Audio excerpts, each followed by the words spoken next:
Congress President Sri Rahul Gandhi. No, where's Alagiriji? Hello. No, where's Alagiriji? I request the Congress President Sri Rahul Gandhi to address the friends on behalf of Congress Committee. I welcome Congress President.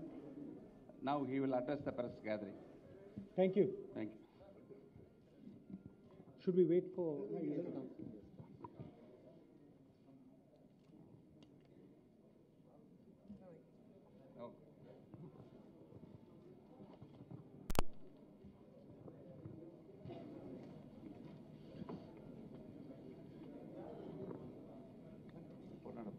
Vanakkam. Wait.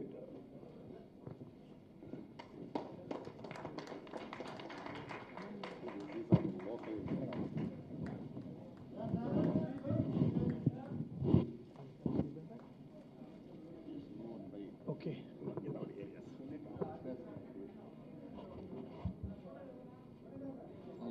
You want to say something?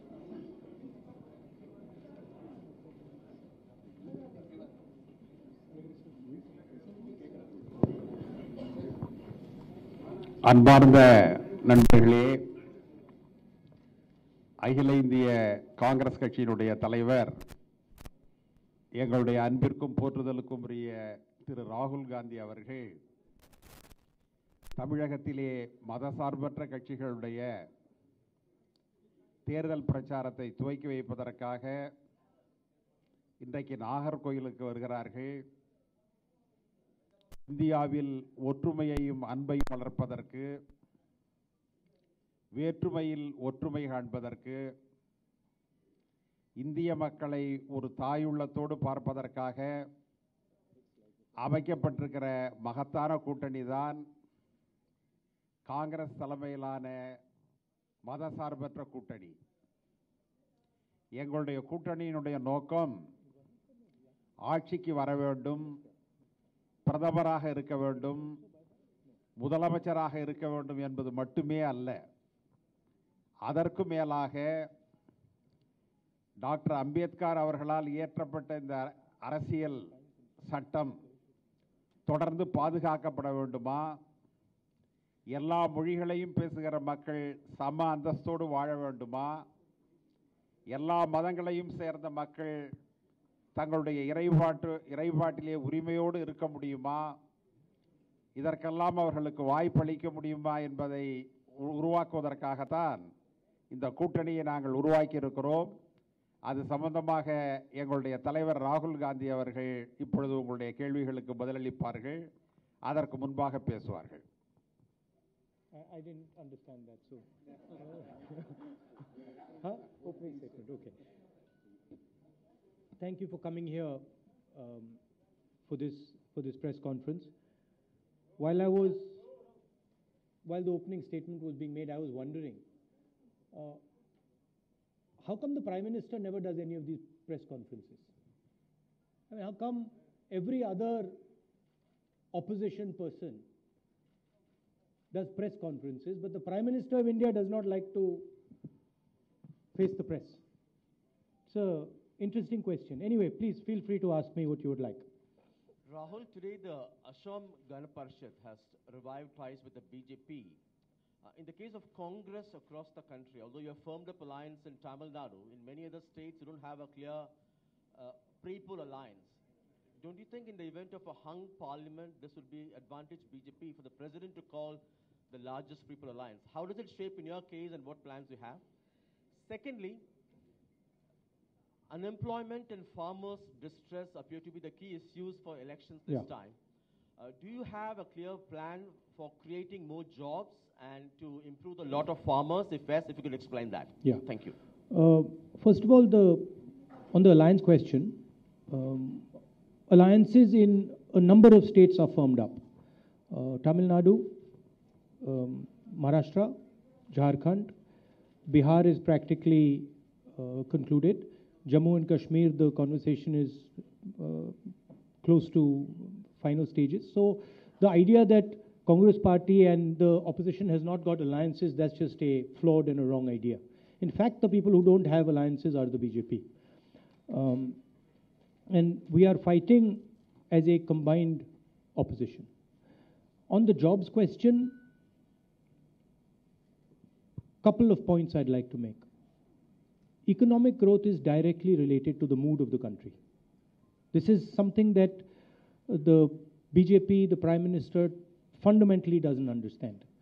You cannot have a country that is divided, that is fighting, states that are having acrimonious relationships, and then expect solid economic growth. So the first thing the Congress Party will do, and that is in our nature, is to bring harmony to the country, to make everybody in the country feel, including the Tamil people, that they are part of this country and that they are not, they don't feel isolated, harassed, and their culture doesn't feel under attack. The language doesn't feel under attack. So we believe that India is everybody's, and everybody should have a free and fair relationship within that structure. Second, we have a real problem with the GST. We're going to reform the GST, and we're going to make a simple GST, lowest taxes possible and the simplest GST possible. So that would be the two broad themes I would put across. Finally, job creation is going to happen through small, medium businesses. It is when you transform small and medium businesses into large businesses that job creation happens. So we would open the banks to these businesses. Currently, these businesses, the job creators, are under assault, under attack. Mr. Narendra Modi has attacked them through demonetization and through a GST, which is extremely complicated and allows a significant amount of rent seeking. Income tax departments, other departments are playing an oppressive role. So we will give access to those small and medium businesses, and we will simplify their life. And we have some phenomenal ideas in our manifesto. I'm not going to announce it here, but I will in the next few days and weeks. We have some phenomenal ideas on how we're going to make entrepreneurship easy, simple, and possible in this country. Rahul, friends, 1 minute. Please, one by one. 1 minute.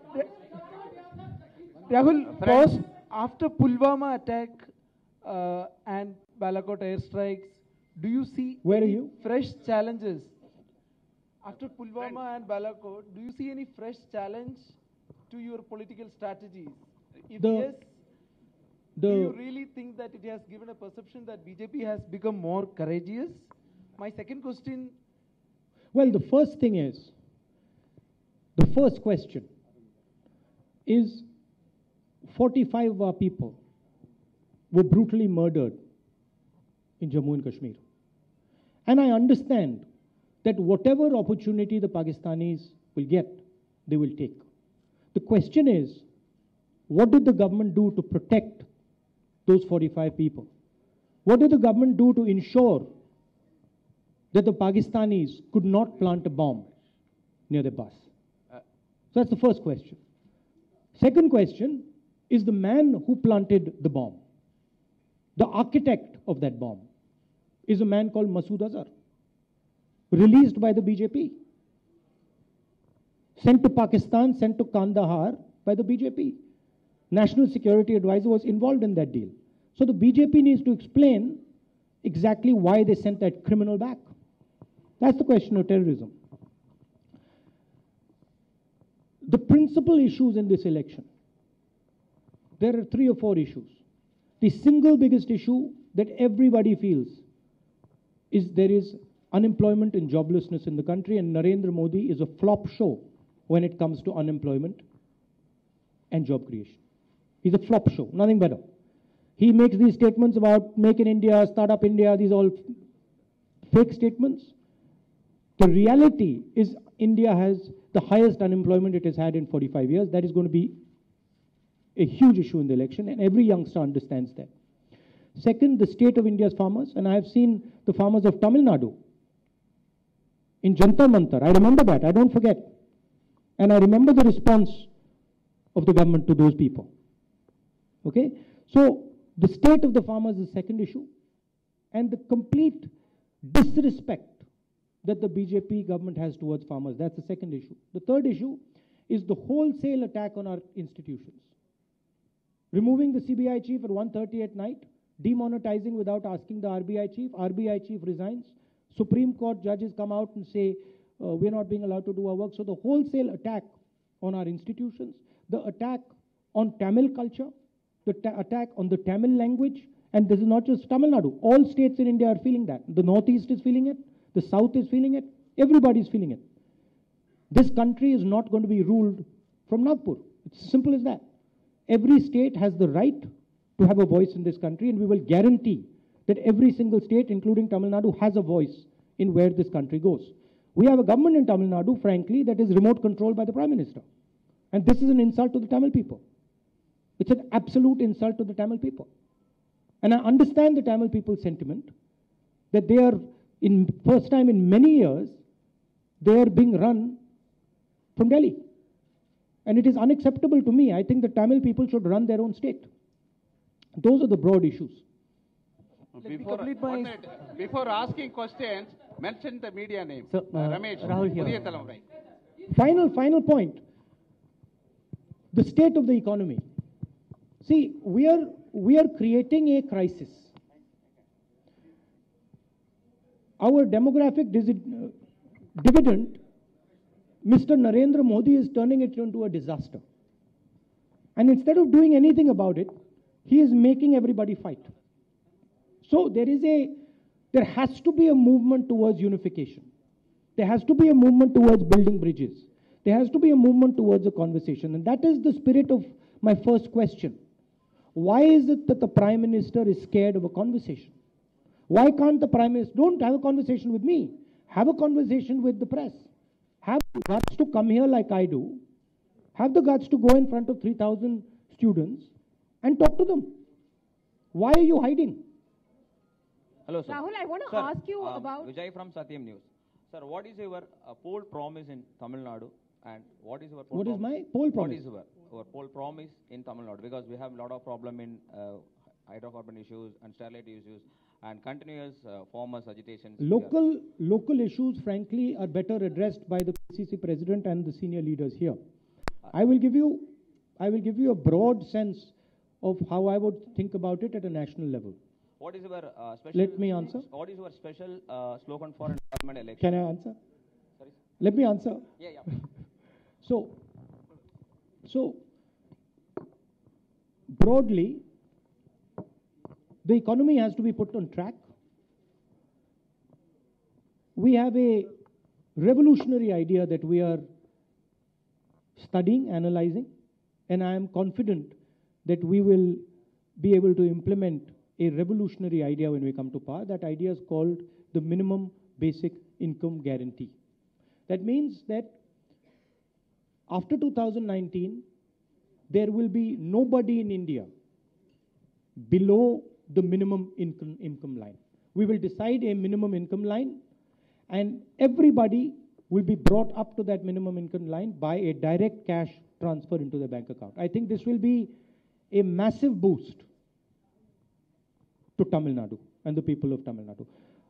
The other thing, Tamil Nadu has shown that it has the capability to compete with the Chinese as far as manufacturing is concerned. You are, by all accounts, one of the leading states when it comes to manufacturing. So, if we are in power in 2019 in Delhi, we will ensure that that spirit of yours of entrepreneurship, that capability of manufacturing, of creating jobs is supported, and we want to make Tamil Nadu the center of job creation, the center of manufacturing in India. Hi Rahul, Manasa here from the News Minute. I just want to ask you about the Finance Commission and them revising the terms of reference. This has been a sticking point with the southern states especially, and your alliance partner has in Tamil Nadu, the DMK, has constantly brought up the issue of the erosion of the federal structure. So essentially, the BJP government is penalizing states that have managed to control their population by using the 2011 census data as opposed to the 1971 census data. Can you explain the Congress stance on this, please? Look, the basic idea of the BJP is to capture every single institution of this country. They want the entire country to be run out of Nagpur. It's RSS. They've destroyed the Planning Commission. They've destroyed the RBI. They're in the process of destroying the Supreme Court, the Election Commission. So anything you read with regards to economic data is frankly just invented by the government of India, as in when they please. I mean, they came up with new GDP numbers. Suddenly they decided that they wanted GDP to grow faster, so they just changed the way you measure GDP. So there is a crisis of credibility here. And as far as we are concerned, we respect institutions. We see India as a mix of cultures and languages, and we want to protect those languages and those cultures. So we will treat everybody fairly, and you've seen our history. You know, just by the way, the BJP differentiates between Indian states based on states where they are in power and states where they're not in power. I mean, that's anti-national. That's not something that the Congress party believes. We support all Indian states because we believe they're part of this country. I mean, you speak to the Chief Minister of Punjab, you speak to the other Congress Chief Ministers, and you see that the BJP doesn't see all states similarly. It sees states where it's in power differently than it sees states where it's not in power. Sir, this is Ramesh from Pudin. Sir, this is... Huh? Yeah. My stance is I'm a decentralizer. Okay? So I believe in institutions that decentralize power. I do not believe that India should be run out of the PMO. I believe that India should be decentralized. I also don't believe that India should be run out of chief ministers' offices. I believe that there is a role for a prime minister, there is a role for a chief minister, there is a role for a panchayat, there is a role for an MLA, and each one of those should have the requisite power that is granted to them by the Constitution. So Does that answer your question? Thank you. This is Ramesh from Pudhiya Talamurai TV. First question is, if the Congress government forms the government, the farmers' loan will be waived or not? Second one Not is... if, when. When we form the government, we have a policy, and we have made it absolutely crystal clear in states where we are in power. In Chhattisgarh, Madhya Pradesh, Rajasthan, we said that we are going to forgive the bank loans within 10 days, and that's what we did. The basic idea and the basic difference between us and the BJP, is that we view farmers as a strategic asset for this country. We believe that without farmers, without agriculture, this country cannot be strong. One second. They do not believe that. So it is our intention to support farmers in whatever way we can. Where we can support them with a farm loan waiver, as in Chhattisgarh, Madhya Pradesh, and Rajasthan, we will do that.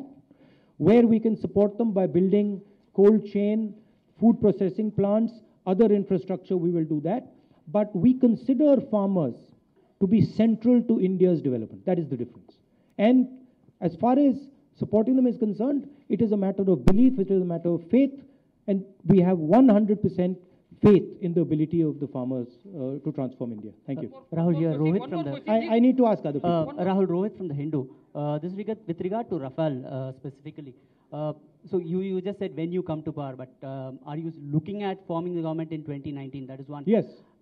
Okay. When you come to power, the first set of Rafale jets are supposed to come sometime in September, October. How are you feeling as a reporter of the Hindu when you make it absolutely crystal clear to the whole world, and I thank you for that the Prime Minister of India is a corrupt man? When you have documentation, clear proof, that the Prime Minister of India has bypassed the entire negotiation, when you have clear proof which says he ran a parallel negotiation, when you put that proof down in your newspaper and you show it to everybody, and then there's no investigation, how do you feel? Frankly, and a lot of your colleagues don't support you.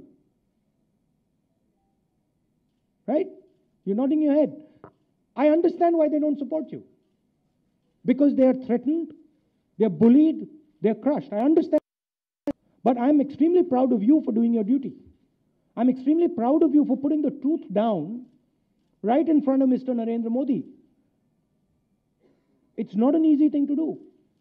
So I commend your newspaper. Okay, thank you on that. One sec, let one him, sec, he should have another extra question. I'm actually not come to the question. Yeah. So, you said when you come to power, right? So what do you plan to do about it? Because the first set of About? jets, about Rafale, because the first sets of jets are supposed to come sometime in September this year. And then there is the offset clause and offset contracts. So do you plan You should just call it the 30,000 crore clause. The Anil, well, actually, we'll rename it. We'll call it the Anil Ambani clause. Okay. But do you have a concrete proposal to No, look, have a as relook far at as the Rafale aircraft is concerned, we do not think there are questions to the capability of the aircraft. The only question we are raising is Narendra Modi, Anil Ambani have stolen 30,000 crores from the Air Force. From the pilots who bombed Pakistan, they have stolen from their pocket. The only question we are asking is, there should be an investigation and the people should be punished. Now, I know the question the hidden question you're asking, which is that, are we going to cancel the contract or are we not going to cancel the contract? That is a technical decision. That is nothing to do with us right now. We do not have the information on that. Okay? But the question of corruption is crystal clear.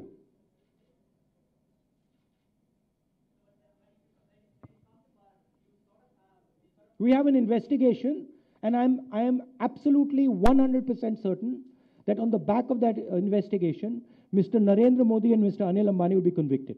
But will you still go ahead with the 36 aircraft, or do you have a plan That's to go back to the 126?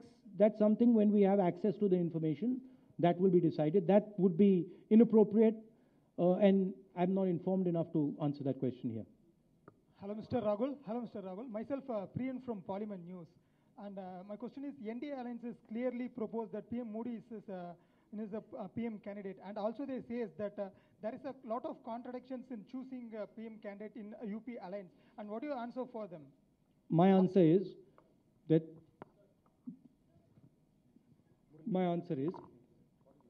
the entire opposition is united and is fighting the BJP, Narendra Modi and the RSS. We are going to defeat the BJP and Mr. Narendra Modi. Prime Minister question, frankly, it is for the people to decide. It is very arrogant for us to make these type of statements about who will be the Prime Minister. People can decide that. Our duty is to defeat Mr. Narendra Modi, and we will deliver on that duty. Our duty, I mean, as the united opposition.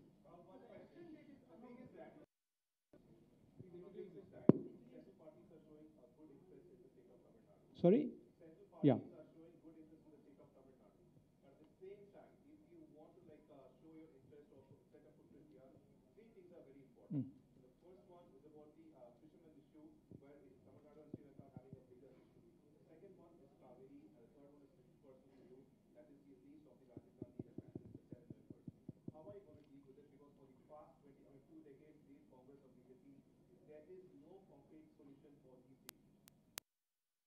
Just repeat the issues. What was the first one? Fishermen. Okay, on the fishermen, we are very clear in our manifesto. We are going to be creating a dedicated ministry for fishermen. Okay, that is going to specifically look into these issues. So we are going to empower fishermen dramatically in our country. On the second issue, Kaveri, we believe that it can be amicably settled. Third issue, okay, Rajiv Gandhi, look, as far as the assassination of my father is concerned, there is a personal issue to me and my family, which we have dealt with, which is fine. And then there is a legal issue. The legal issue has to take its course. And whatever course the legal issue takes, we are happy with. So we are quite forgiving people. We don't sort of have any animosity or hatred towards anybody. So it is for the court to decide what happens.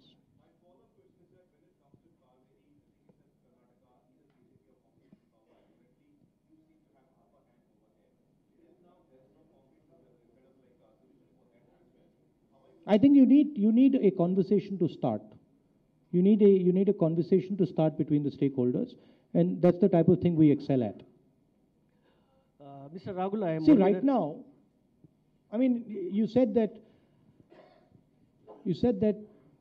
national parties are paying attention to Tamil Nadu. Currently, the government of Tamil Nadu is controlled by the national government. So, for all practical purposes, Tamil Nadu does not have its own government. Tamil Nadu is currently being run by Mr. Narendra Modi. And that is also something that our alliance, frankly, the DMK and the Congress alliance, is fighting. We don't accept that the Prime Minister's office should be running a state like Tamil Nadu. We simply do not accept it. The Tamil people should run their state. The Tamil spirit, the Tamil language has to be protected. And we do not appreciate, for whatever reason, he is able to manipulate these people or pressurize these people. The outcome is not a good outcome for the people of Tamil Nadu. And that is something that we want to change.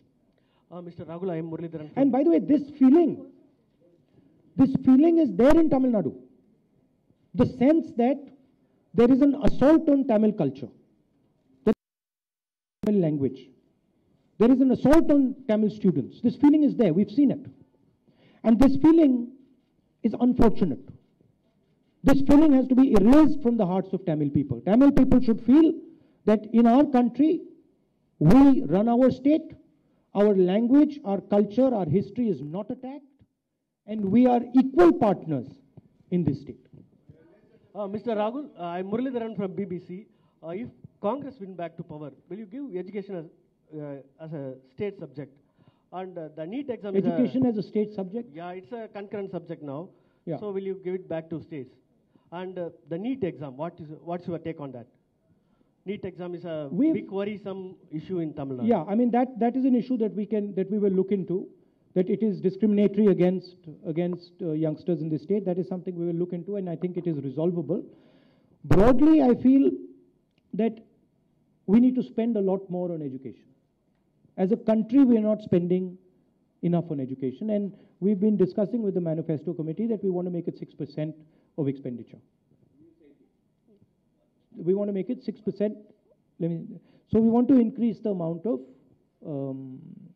expenditure on education. The NEET issue, we are flexible people, we can work out a solution. I'm very confident of that.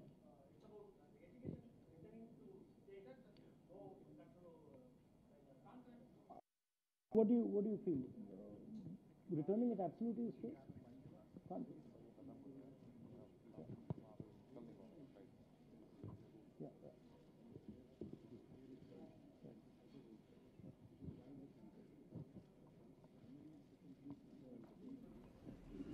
Yeah. So, to answer your question, the center has a role in higher education. It doesn't have a role in primary education. And I think that makes sense. Primary education, secondary education should be the domain of the state. And on the higher education side, there are certain aspects that the center brings which are positive, so we don't have a problem with it.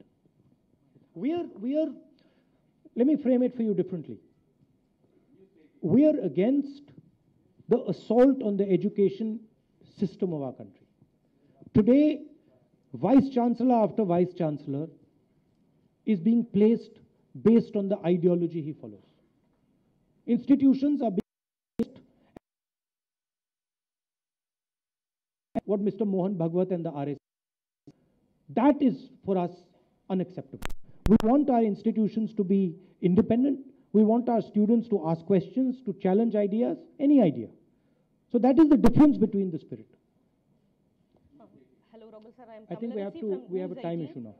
Yeah, I'm Tamilarisi from News 18.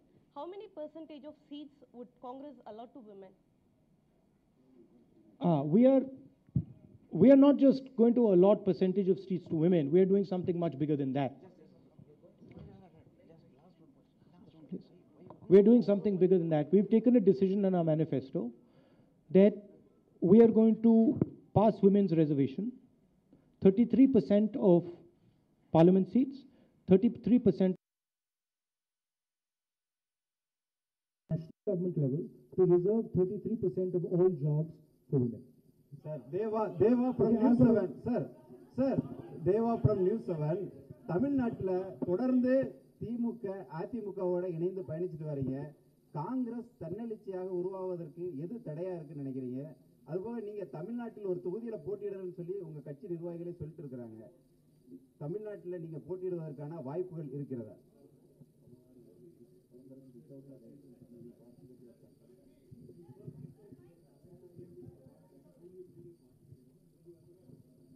There is a meeting of minds between the DMK and the Congress. So we are working together, and I think it's a very constructive alliance. I think it's a very powerful alliance. So there is no question of Congress fighting alone here. We are in an alliance, and that's what we're going to do. Yeah.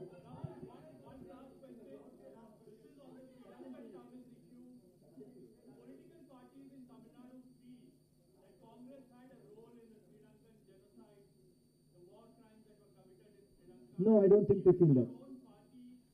They don't feel that.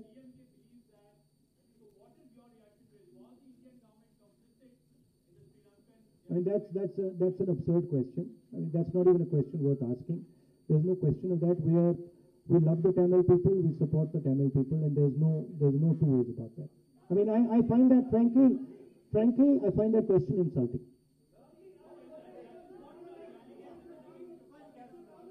Huh? Now, my special slogan for Parliament election, I'll have to reflect on that for a while, but the main thrust is employment, farmers, and happy, prosperous, united India. Yeah, last question.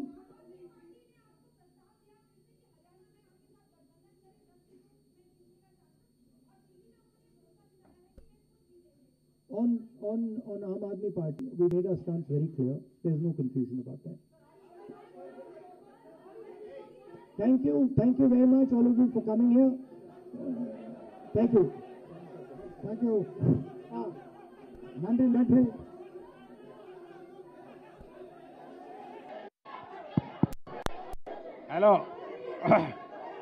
Hello, Mr.